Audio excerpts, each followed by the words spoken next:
강동에서도 성동에서도 급발진을 주장하는 사고가 일어났습니다. 이 사고부터는 양지민 변호사와 함께 알아보겠습니다. 어서 오세요. 안녕하세요. 60대 남성이 몰던 자동차가 서울의 한 전통시장 한복판으로 돌진을 한 영상 준비했는데 먼저 영상 보시죠.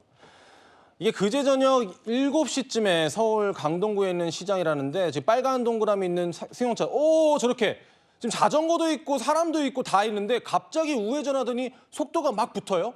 결국에는 저거 보세요. 저 사거리에서 이렇게 앞에 사람 다 있어요. 그런데 갑자기 속도가 더 줄어드는 게 아니라 붙으면서 결국에는 저렇게 상점을 들이받았습니다. 사람들이 막 웅성웅성 몰려드는 그런 모습도 보이죠.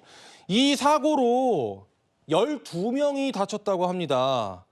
목격자의 목소리를 준비했는데 어떤 이야기 하는지 들어볼까요?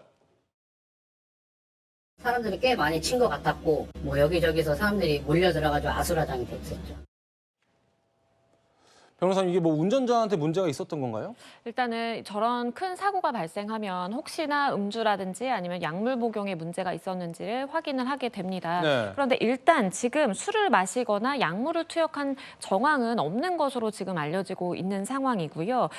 일단은 CCTV 영상 등을 분석을 해서 지금 감정을 의뢰할 계획을 가지고 있는 상황입니다.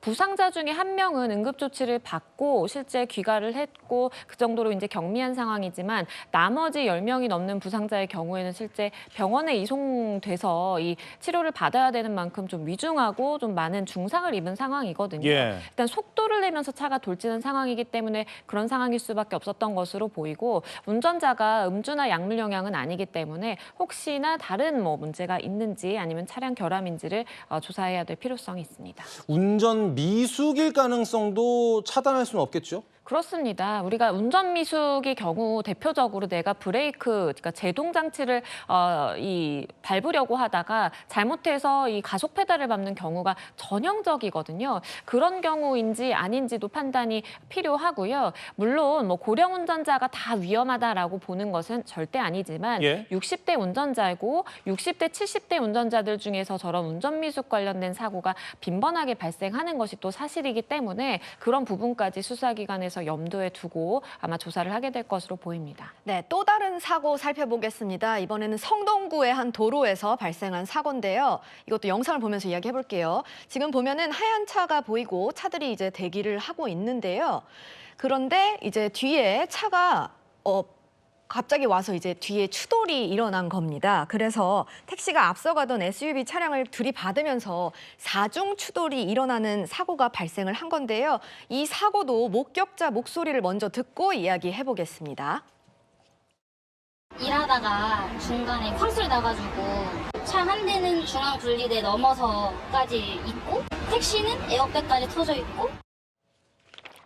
그런데 이제 서울의 서로 다른 두 곳에서 굉장히 비슷한 유형의 사고가 발생했네요. 그렇습니다. 다들 기억하시는 것처럼 우리가 이제 뭐 시청역에 급발진 주장하는 이제 사고가 발생한 이후로 이런 갑자기 차량이 돌진하는 사고에 대해서 많은 관심을 좀 기울이게 됐습니다. 실제 차량의 결함인지 아닌지 여부는 판단이 필요하기는 하겠지만 지금 서울의 다른 두 곳에서 굉장히 비슷한, 그러니까 차량이 갑자기 가속이 되면서 이제 충돌이 발생한다라든지 사람들에게 돌진하는 그런 사고가 발생한 것이거든요. 일단은 짚어주신 것처럼 운전자의 운전 미숙 내지는 운전자의 개인적인 문제로 인한 사고인지를 판단을 해봐야 되겠고요. 그것이 아니라고 한다면 차량의 결함 내지는 우리가 정비를 소홀히 해서 한 것도 물론 운전자의 실수라고 볼 수가 있겠습니다. 그래서 다양한 가능성을 열어두고 지금 수사를 하는 것이 필요해 보입니다. 이 성동구 사고도 운전자는 급발진을 주장하고 있는 상황이고요. 맞습니다. 운전자들의 경우에 급발진이다. 그러니까 차량이 내가 멈추려고 했는데 멈춰지지 않았다. 이것은 차량 결함이다라고 지금 주장을 하고 있는 상황인데요. 물론 운전자가 그렇게 주장을 한다라고 해서 그것을 그대로 이제 믿거나 아니면 수사기관에서 받아들여 주기는 조금 현실적인 한계가 있고요. 국과수의 차량의 EDR 기록 장치라든지 다양한 이제 기록 분석을 통해서 실제 급발진인지 차량의 결함인지 아니면 운전자의 실수였는지를 판단하게 됩니다. 저희가 그림 하나 준비했는데 급발진을 했다 이렇게 주장하는 그 운전자들이 늘어나면서 국립과학수사연구원에 감정을 의뢰하는 건수도 늘어나고 있다고 합니다. 지금 그림 보여주시죠.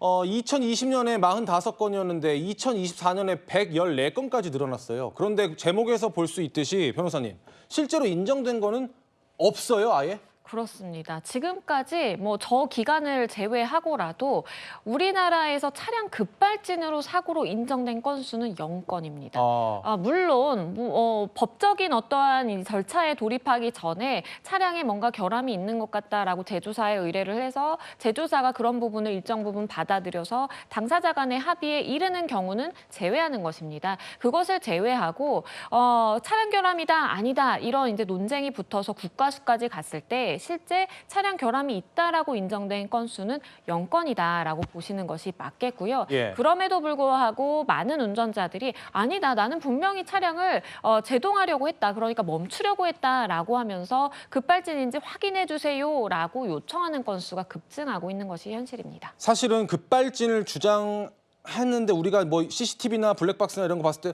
저건 진짜 이상하다 하는 사고들도 많았고 그렇죠. 그렇지 않은 사고도 많았어요. 그런데 이런 뉴스를 접하는 시청자 여러분들께서는 운전하면서 내 차가 혹시나 급발진을 하게 되면 어떡하지라는 두려움이 커질 것 같아서 어떻게 정비나 이런 것들을 좀 더 세세하게 하는 그런 방향으로 예방을 해야 될까요? 그것도 필요해 보입니다. 간혹 차량이 뭐 급발진이다라고 차량 결함을 주장했지만 알고 보니까 나중에 브레이크 가속 페달에 이제 패드가 닳았다라든지 브레이크가 제대로 작동하기 어려운 상황에 이제 차량의 결함 내지는 뭐 수리 미숙 뭐 이런 것들이 밝혀진 경우가 있었어요. 그런 경우에 결국에는 그 원인을 타고 가다 보면 차량이 제조사에서 나올 때 당시 어떤 결함이라든지 오류가 있었다기보다는 운전자가 제때 정비를 해야 되는데 그걸 놓친다라든지 브레이크 페달이라든지 패드를 갈아줘야 되는데 이걸 갈지 않아서 발생한 사고라든지 이런 경우도 좀 있는 상황이거든요. 예. 그렇기 때문에 무턱대고 내가 급발진이다라고 주장을 하기보다는 사실상의 평소에 차량 관리를 잘하고 내가 운전을 잘 할 수 있는 운전 미숙의 상태가 아닌지 인지 상태가 가능한 상황인지에 대해서 보다 철저하게 점검하는 것이 더 유효한 방안이라고 생각이 됩니다. 네.